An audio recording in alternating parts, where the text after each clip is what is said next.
Hello chaps, welcome to a rather sunny Mercia. Very cold outside though, but at least the weather's holding for a change.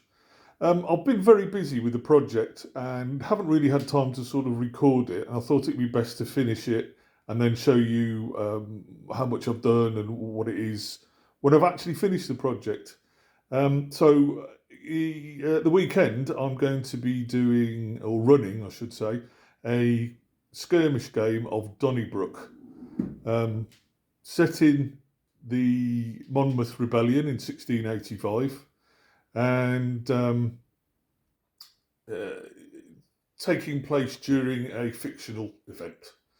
Donnybrook, for those of you who don't know, is a quite old now and I think out of print, although I do believe um, the League of Augsburg have now put out a small booklet version, which is just basically the rules without all the fluff and bump with it.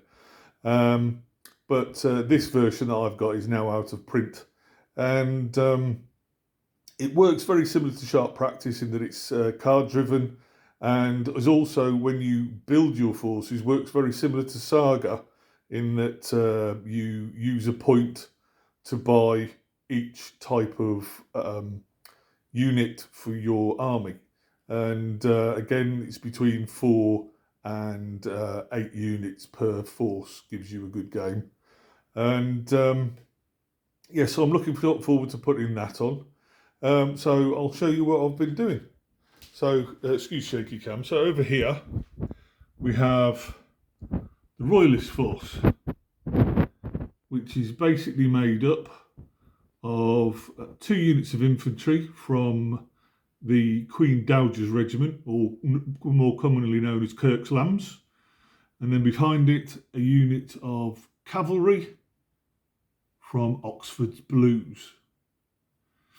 Here we have the force leader on his horse, which is Captain Roger Daly, ably assisted by Lieutenant Bowles and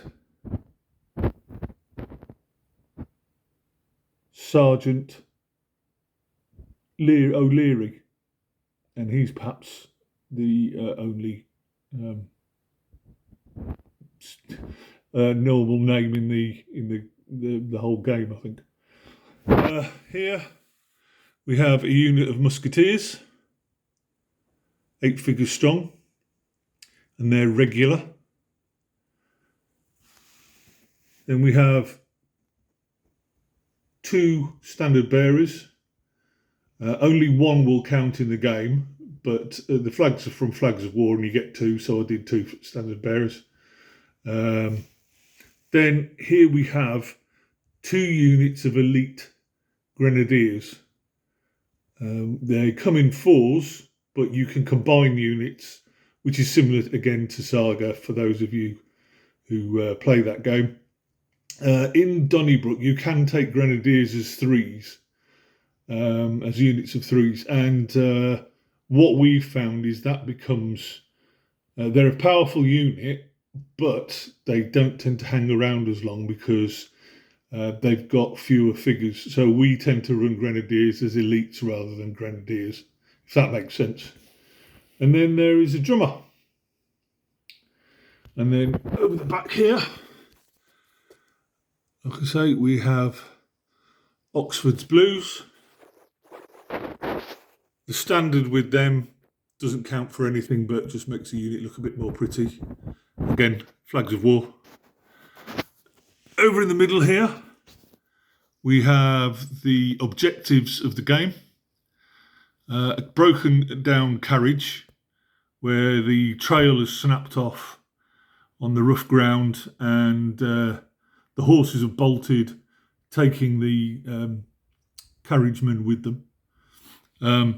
So on your left, in the red dress, we have Lady Chastity Lacking. Then in the purple dress, we have Miss Fanny Cheeks, her lady in waiting. Then the grumpy-looking Reverend is Reverend Seamus O'Lord. And then we have on the far side His Lordship Sir Armitage Shanks. Then moving over here, we have a slightly larger force. The reason for that is it's not as good as the Royal Force. So here we have a unit of the Red Regiment who are regular foot. And then they are led by a captain whose name I haven't got round to thinking of yet, but I'm sure I'll have one ready for the weekend. Then 1, 2 standard bearers.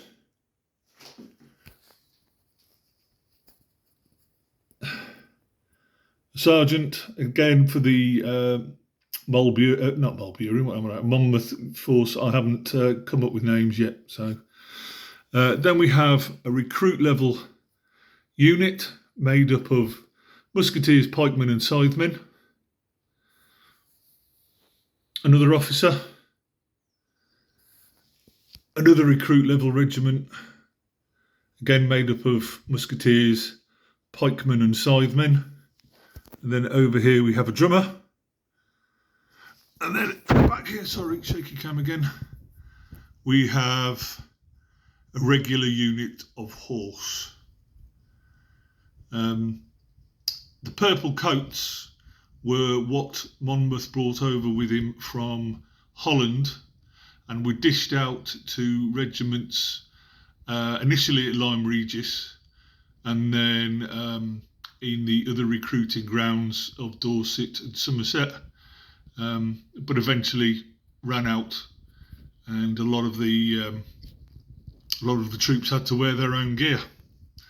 Okay, so that's that. Take care, guys, and I'll speak to you soon. Cheers, bye.